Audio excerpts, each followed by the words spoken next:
So for our project, we had the question, who are the most important people in the economy? So here's our presentation. So first, before we dive into who we think are the most important people in the economy, we have to kind of have a basic understanding of how the economy works. So basically, the economy is a series of different markets, and together these markets make up the economy. And these markets are individually run by transactions of cash or credit for a good or service. And then here's a quick video clip that helps explain this a little bit more. Transactions. An economy is simply the sum of the transactions that make it up, and a transaction is a very simple thing. You make transactions all the time. Every time you buy something, you create a transaction. So that video talks about transactions and how these transactions make up different markets and how these markets make up the economy as a whole. So now that we know that, our first person are consumers, so us. Consumers are instrumental in the economy. They, in essence, control the prices of goods, and in the long game, they are the people who are buying the goods that control the economy. This connects to the idea of supply and demand, which we'll talk about later. And then right here is a picture of a supply and demand curve, and I'll explain that in a little bit. So first, why is it so important to the economy? Here are a couple quotes that explain what supply and demand is and why it's so important. So the first one is consumer spending is what households buy to fulfill everyday needs. This private consumption includes both goods and services. Every one of us is a consumer. The things we buy every day create demand that keeps companies profitable and hiring. The second one would be demand or personal consumption drives almost 70% of the economy. So right there in that quote, it just shows how important demand and supply are to the economy and how almost 70% of it controls the economy. The third quote here is supply and demand are the forces that drive the U.S. economy. So again, just reinforcing the fact that supply and demand is a major idea and a major player in the U.S. economy. And consumers have a big part of that. So some more supply and demand stuff. So supply and demand are used to control prices, and for companies, it is used to determine how much of a certain product they should produce in order to maximize profits. So supply and demand can balance itself out, and consumers have a significant role in that. Here's another video clip from Crash Course that explains supply and demand. There's only one thing you should learn in economics, it's supply and demand. Let's use the market for strawberries to help us understand this concept. Up here on the y-axis, we have the price of strawberries. Down here on the x-axis, we have the quantity of boxes of strawberries. Let's start by looking at buyers and how they respond to a change in price. If the price goes up for strawberries, and some buyers will go buy blueberries or they'll go on that all bacon diet. The point is, they're going to buy less strawberries. And if the price goes down for strawberries, then people are going to buy more. This is called the law of demand. When the price goes up, people buy less. When the price goes down, people buy more. On the graph, it's shown by a downward sloping demand curve. Now let's think about sellers, like the farmer in the farmer's market. If the price of strawberry goes up, then that farmer will make more profit, so he'll have an incentive to produce more strawberries. If the price goes down, then he's not going to want to produce strawberries. That's called the law of supply. And on the graph, it's shown by an upward sloping supply curve. Now let's put demand and supply together. If the price is really high at $10, then producers would like to produce a lot of strawberries, but consumers won't want to buy them. This mismatch is called a surplus. And if the price goes down for strawberries, let's say down to $1, then buyers want to buy a whole lot, but producers won't have an incentive and they'll produce very little. Again, you have a mismatch, but this one's called a shortage. And there's only one price where the quantity that buyers want to buy is exactly equal to the quantity sellers want to sell. And it's right here where supply equals demand. The price is called the equilibrium price, and quantity is called the equilibrium. So that video just shows what supply and demand is and how consumers kind of control the demand side of it and how that's so important to the economy.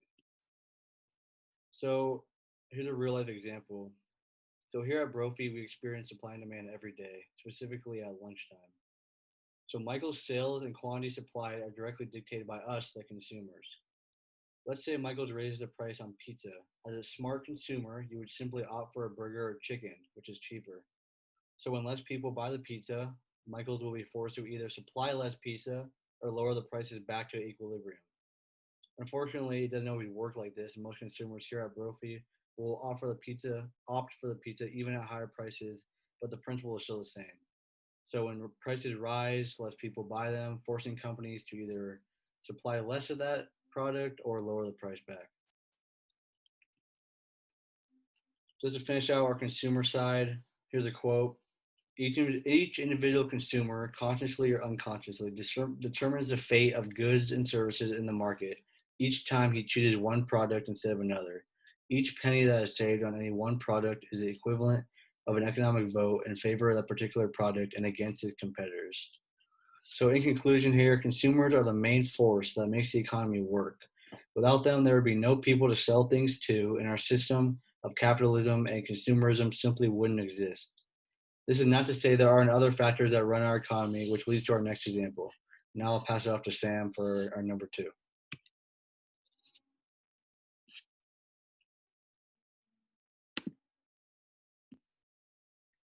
Person number 2, policymakers. Policymakers are essential in the economy. Policymakers set the rules and regulations for everyone in the economy. They control how the economy is run and put rules in to ensure it runs correctly. Policymakers contain groups of people from both public and private business who set rules to stop inflation by setting interest rates. Interview. For this project, we had the opportunity to interview Mrs. Carly Thomason. She is a CPA accountant working for the tax or accounting firm of Sarvis Coleman, Edgell and Tobin. She gave us some great insight into how the economy works and who some of its major players are. In the interview, we asked who she thinks are the most important people in the economy. This was her answer. It's interesting. And I don't think you can have really one most important person, because I think it, on one hand, you could say the policymakers. For example, the Federal Reserve determines benchmarks which can define what interest rates are going to be. So, oftentimes you can have the policymakers meeting and making a decision that affects, how much my client is going to pay for a loan, how much they're going to pay in interest rates.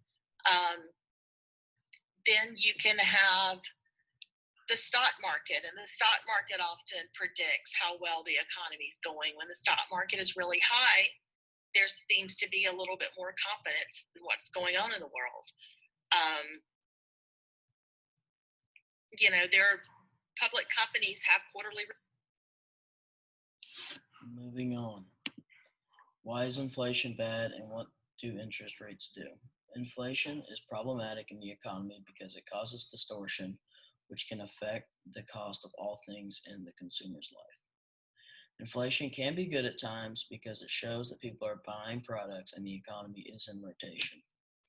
When inflation gets too high, policymakers implement higher interest rates to make people borrow less money, causing deflation to decrease.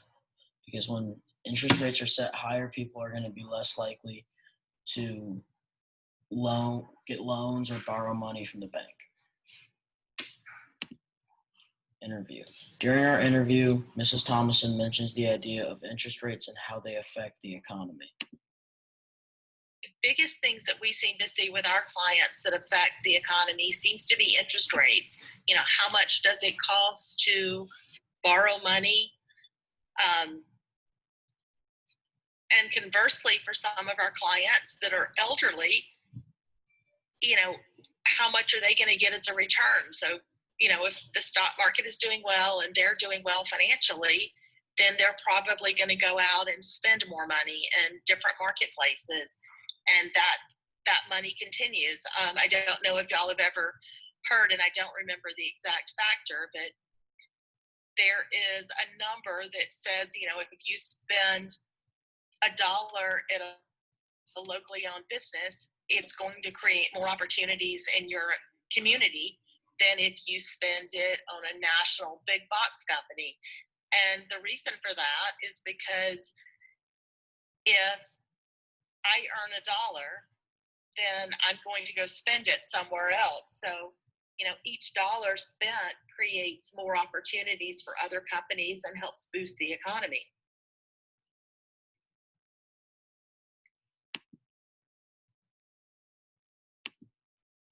Examples of inflation. Last year, the food price would raise by a few cents or a quarter each quarter or semester due to people buying more food at the Michaels. With more people buying the food, the price inflated along with the number of people, so more people were buying food too at that time. So, in turn, the Michaels staff had to buy more product to create more food for the rising demand, causing inflation. So, when they raised the prices, it's kind of evened it out.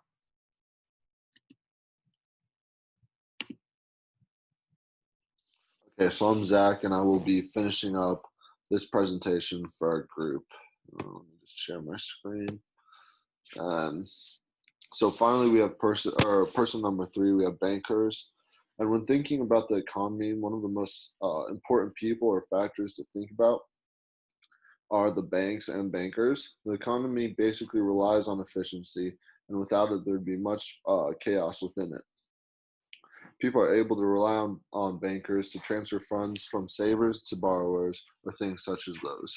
People do not want to be second-guessing their choices and wondering if their money is in good hands.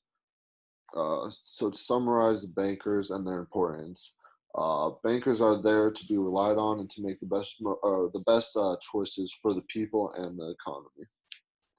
And then next we have our works cited for person number 1, person number 2, and person number 3. And then to finish this all off, we have a Kahoot. So you guys could go ahead and join that up.